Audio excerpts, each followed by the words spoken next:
Olá, estou gravando esse vídeo hoje para trazer para vocês uma inovação surgida na jurisprudência que veio fixar um novo prazo para a celebração de acordos nas ações judiciais de improbidade administrativa. Se você quer aprender ou conhecer este novo prazo, venha comigo.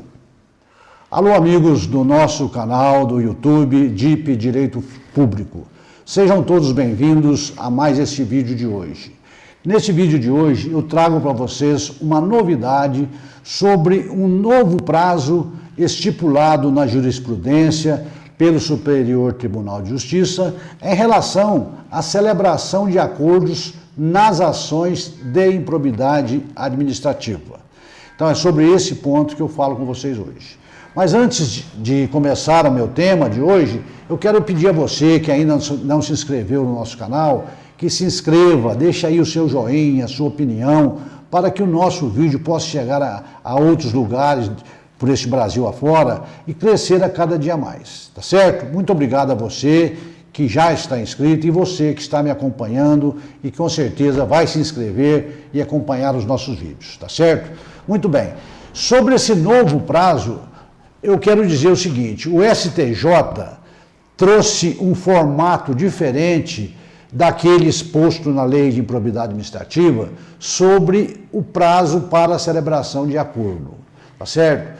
Em uma decisão da sua primeira turma, o STJ, num agravo, num recurso especial de número 1.314.581 de São Paulo, entendeu o que eu vou expor para vocês agora, tá certo? Nós sabemos, nesse estudo nosso, que é focalizado ao direito público, que as ações de improbidade podem ser propostas contra os agentes públicos, ou pelo Ministério Público, ou pelo município, tá certo?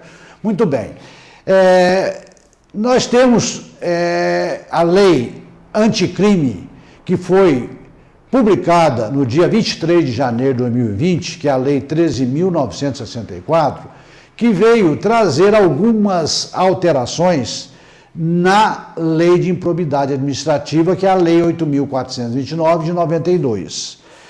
Esta lei anticrime trouxe, em uma das alterações, uma mudança na redação do parágrafo 1º do artigo 17 desta lei.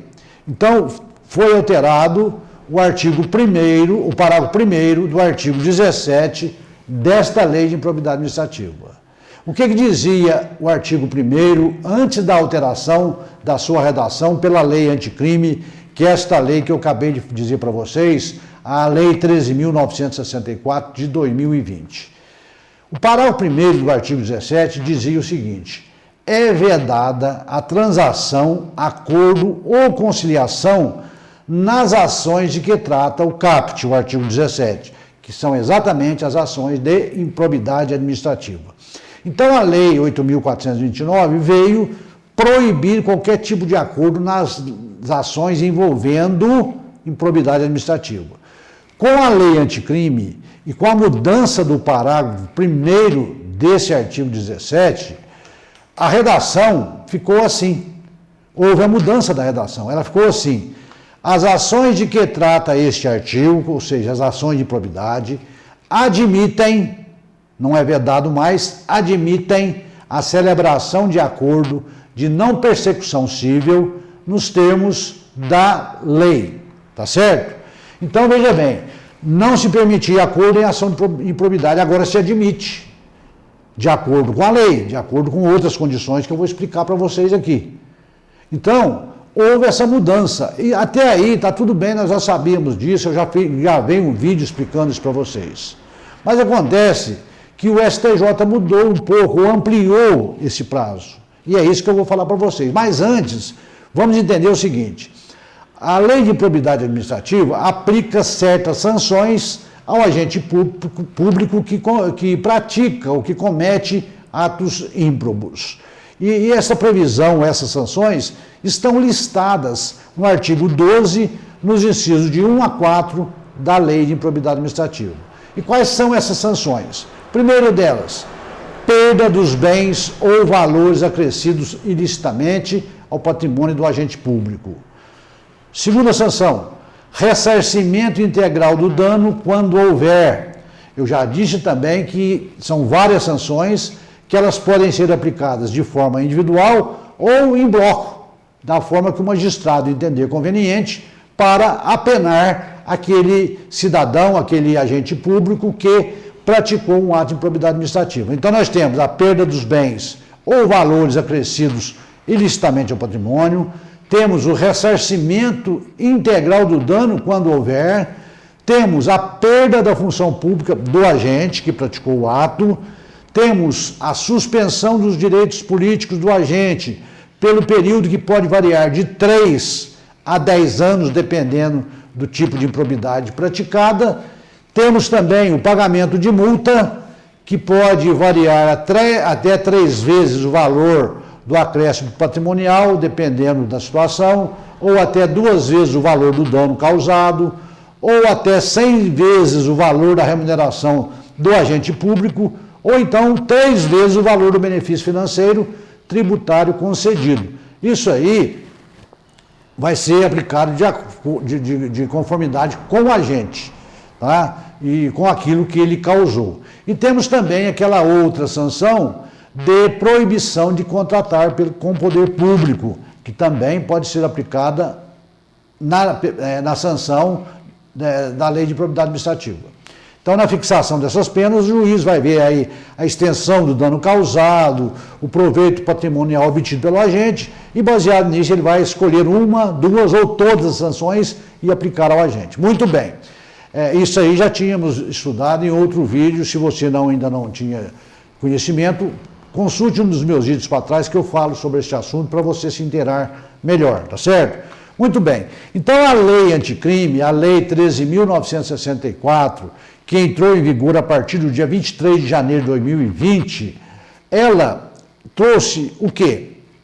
Ela trouxe a mudança da redação do parágrafo 1º, que eu já disse para vocês, do artigo 17, e também acrescentou o artigo 10A, o parágrafo 10A ao artigo 17 da Lei de Improbidade Administrativa. O artigo 17 da Lei de Improbidade Administrativa diz o seguinte, e esse artigo, o seu caput, não teve nenhuma alteração. A ação principal, que terá o rito ordinário, será proposta pelo Ministério Público ou pela pessoa jurídica interessada, que vamos entender o município, dentro de 30 dias da efetivação da medida. Aí vem um parágrafo, segundo diz que agora pode fazer acordo. O parágrafo 1º, desculpe, no artigo 17. E vem o parágrafo 10A, que foi acrescentado pela lei anticrime, e diz o seguinte: havendo a possibilidade de solução consensual, poderão as partes requerer ao juiz a interrupção do prazo para a contestação por prazo não superior a 90 dias. Então, veja o seguinte: qual o momento que eu posso fazer o acordo num processo envolvendo improbidade administrativa de acordo com o parágrafo 10A acrescentado à lei de improbidade administrativa pela lei anticrime? No momento que eu fui notificado para contestar a ação, eu posso pedir ao juiz para interromper a contagem daquele prazo por um período de até 90 dias, para que eu possa tentar uma conciliação junto ao Ministério Público ou junto ao município. Então, o legislador me deu esse prazo. No prazo da contestação que eu fui citado para me defender, que são de 15 dias, eu posso pedir ao juiz para estender-se por 90 dias para tentar um acordo. Se for feito o acordo, o juiz vai homologar esse acordo e o processo acaba, ele é extinto. Todavia, se não for possível o acordo, o prazo vai começar a contar de novo os 15 dias para que o agente público apresente a sua defesa. Então, é esse prazo que nós tínhamos até então na lei de improbidade, com a recente lei anticrime que veio introduzir todas essas novas regras à lei de improbidade administrativa. Agora, o STJ, através da sua primeira turma, como eu já disse, na análise de um agravo, ou melhor, na fase em que se encontrava uma ação de improbidade administrativa, em agravo, em recurso especial, que recebeu o número 1.314.581 de São Paulo, entendeu ser possível a realização de acordo na improbidade até mesmo na fase recursal. Não tem problema algum, pode ser feito o acordo. A diferença que existe de uma regra para outra é que quando eu faço, no prazo que eu estou elaborando a contestação, eu peço ao juiz e o prazo é interrompido. Nesta fase recursal não se interrompe nenhum prazo processual. Fez o acordo, ótimo, será homologado. Não fez, se eu deixei de cumprir algum prazo, eu perdi, eu não tenho como voltar atrás. Então essa foi a mudança, tá certo? Feito o acordo, ele será homologado pelo juiz. Então, até o trânsito em julgado da sentença. Depois do trânsito, existem alguns impedimentos que eu vou colocar para vocês. Como que foi esse caso que chegou ao STJ? Um agente público foi condenado em primeira instância por ato de improbidade administrativa. Houve recurso desse agente público ao Tribunal de Justiça de São Paulo. E a sentença de primeiro grau foi confirmada. Aí o agente público interpôs um recurso especial para o STJ, que foi inadmitido. Inadmitido o recurso, ele interpôs um agravo ao STJ, um agravo em recurso especial, contra a decisão que inadmitiu esse recurso. E houve a interposição ainda de um embargo de declaração ao agravo. Então foi julgado o agravo, interpôs-se uns embargos de declaração ao agravo um recurso especial. Nesta fase, ainda na fase do agravo, no STJ, um agravo em recurso especial, as partes resolveram e se conciliaram. Aí o STJ entendeu que poderia ser feito, que não é somente aquele prazo que nós temos lá no início da contestação para se fazer acordo. Pode ser feito nesse momento. Este foi o entendimento do STJ, com a única ressalva de que, nessa segunda fase, não se interrompe nenhum prazo processual. O restante ficou igual, tá certo? Muito bem. Por que, então, que é só até a fase recursal, antes do trânsito julgado, depois do trânsito não pode mais? É porque existe, nesse caso específico, uma resolução de número 1193 de 2020, do Colégio de Procuradores de Justiça, do órgão especial do Ministério Público de São Paulo, que veio disciplinar o acordo de não persecução civil no âmbito do Ministério Público de São Paulo, regulamentando este parágrafo 1º do artigo 17 da Lei 8.429 de 92. O que diz o artigo 3º dessa resolução do Ministério Público de São Paulo? Diz o seguinte: nos casos em que a conduta ímproba imputada se subsumir às hipóteses de inelegibilidade, nos termos da linha L do inciso 1 do artigo 1º da Lei Complementar 64 de 1990, não será admitido o acordo que afaste os efeitos nela previsto. Quer dizer o seguinte: a Lei Complementar 64 de 1990 traz uma série de condições de inelegibilidade. E no artigo 1º, inciso 1, a linha L, diz o seguinte, que são inelegíveis todos os que forem condenados à suspensão dos direitos políticos em decisão transitada em julgada pelo período que vai até 8 anos após o cumprimento da pena. O que quer dizer isso? Quer dizer que se houver uma condenação com um trânsito em julgado e que tem uma sanção de suspensão dos direitos políticos, não cabe mais acordo nesse caso, porque esse tipo de sanção gera a inelegibilidade do agente público e o Ministério Público não abre mão desse tipo de sanção. Pelo menos o Ministério Público do Estado de São Paulo, que eu acredito que deve ser uma ideia geral para todo o órgão do Ministério Público brasileiro. Muito bem, então se você está numa situação, um cliente seu, você é advogado, que ele está condenado e tenha numa das sanções, tenha a suspensão dos direitos políticos, se você quiser fazer um acordo com o Ministério Público, se o seu cliente quiser, ou com o município, faça antes do trânsito do julgado, porque depois não pode ir de acordo com o STJ. Mas eu quero, no meu modo de ver, fazer aqui uma ressalva. eu posso até fazer esse acordo, entendo que sim, desde que seja mantida essa suspensão dos direitos políticos, né, e aplicada a outras sanções, ou negociadas as outras sanções. Mas talvez seja esta sanção mais pesada para o agente público, aliada àquela outra da perda da função pública. Por quê? Porque ele fica inelegível, ele não pode ser candidato mais. E às vezes o agente público é a primeira eleição dele, ele tem outros anseios maiores para disputar outros cargos e ele não quer abrir mão disso. Então, nesse caso, não cabe mais acordo em improbidade administrativa se houve a condenação da suspensão dos direitos políticos, tá certo?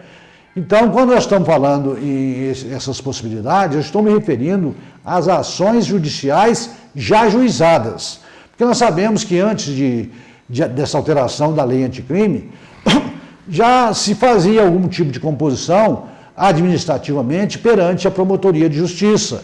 Lavrava-se um TAC, faz-se um termo de compromisso, arquiva aquilo, às vezes o agente assume alguma responsabilidade, coisa assim, e o processo morre ali. Mas aqui não estou falando dessa fase preliminar no Ministério Público. Estou falando da ação já posta em juízo.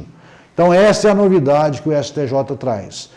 Pode ser feito o acordo, não só naquela fase da contestação, onde eu peço a interrupção do prazo por 90 dias, mas até a fase recursal, desde que não haja o trânsito em julgado e se houver condenação aí por suspensão dos direitos políticos. Então é essa novidade que eu queria trazer para vocês, esse novo prazo extensivo aí ao parágrafo 1º do artigo 17 da Lei de Probidade, que é uma recente decisão do STJ, que vai servir para você analisar, você que é agente público, você que está sofrendo uma ação de improbidade, que talvez tenha sido condenado, você que é advogado, é meu colega, que está diante de uma situação dessa, saber que você tem esse caminho agora para percorrer, tá certo? Espero que vocês tenham gostado deste vídeo. Se gostaram, compartilhe o seu conteúdo com seus amigos, com os advogados, com os estudantes de direito, para que nós possamos ampliar o nosso conhecimento e levar a nossa mensagem a todos que se interessam por esses assuntos ligados ao direito público, vinculado de uma forma mais destacada para o nosso município. Até a próxima, se Deus quiser.